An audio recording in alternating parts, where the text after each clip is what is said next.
Now, looking at your macros, your protein, carbs, and fats, proteins, for resistance training athletes, everybody's always talks, and I'm going to cover this in another lecture series and talk about supplementation, but to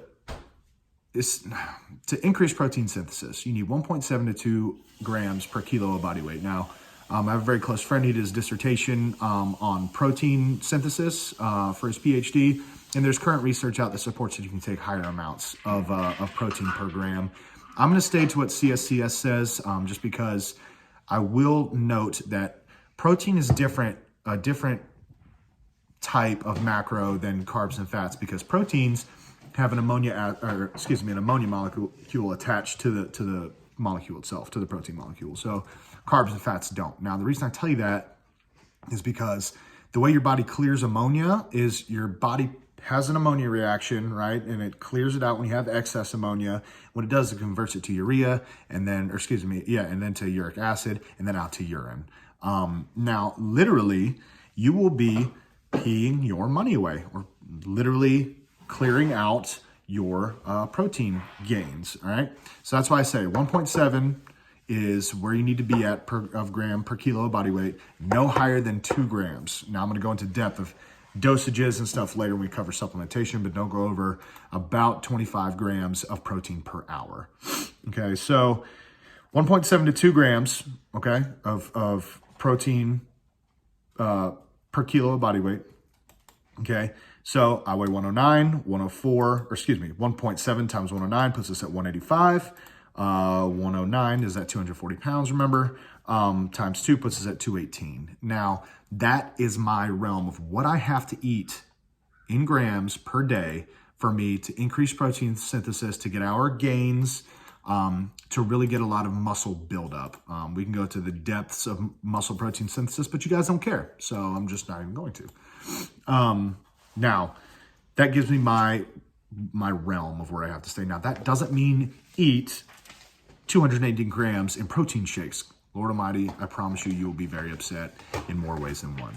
That means from the total of what you eat in a day, how much chicken you eat, how much fish you eat, your incomplete protein sources like your plants, your edamame, your soy, and I'm going to expand a lot of that when we get to supplementation, but that is your realm of everything you eat. That's why supplements, I'm going to cover this a lot later, supplements are to supplement your diet. It's not meant to be a cure-all.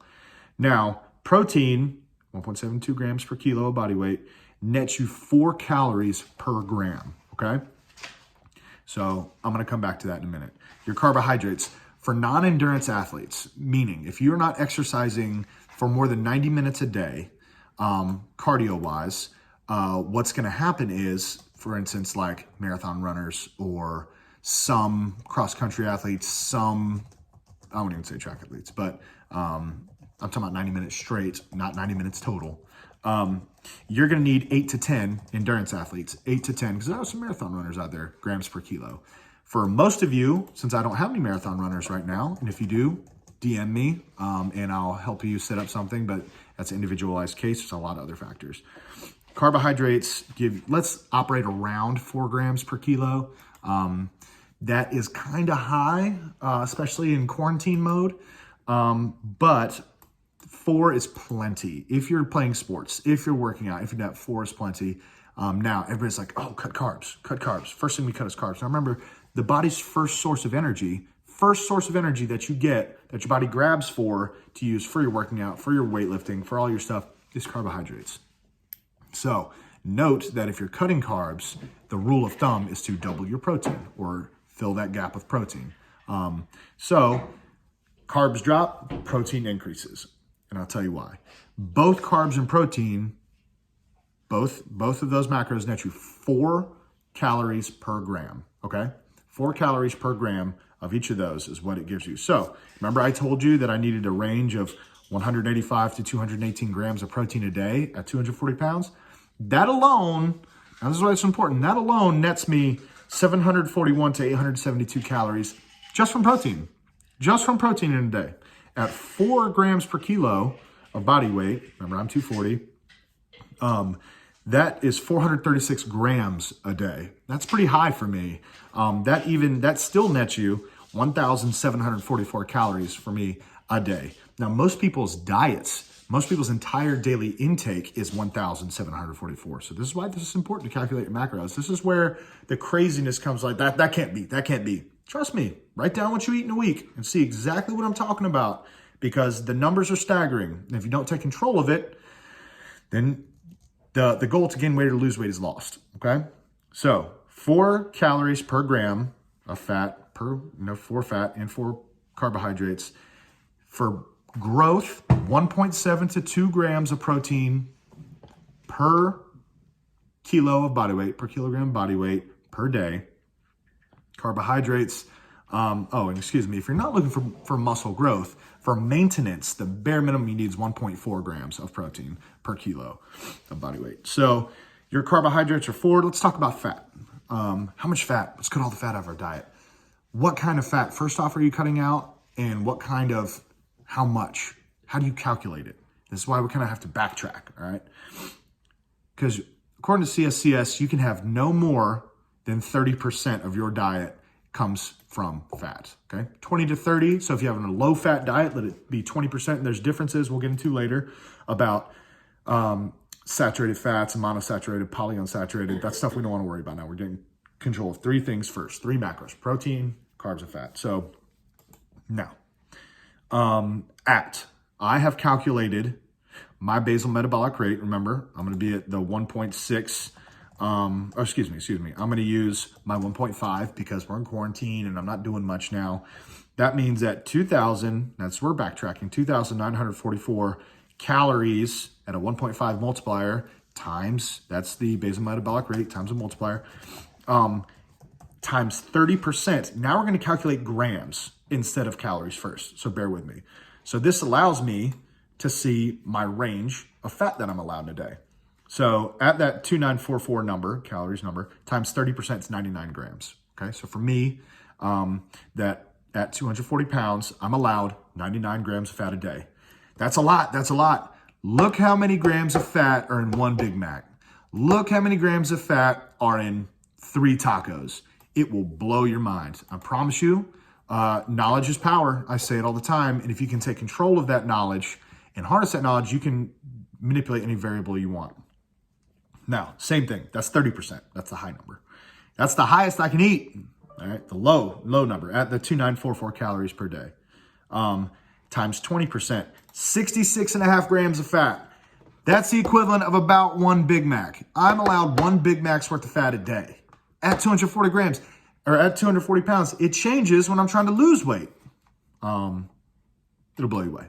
So let's put it all together. All right. So we've now calculated our protein range we need. We know how many carbohydrates that one can move depending on your energy level, or not your energy level, your demand level, and how much energy you need and what you're doing in the day, and your fat percent intake of your total calories, which you've already calculated.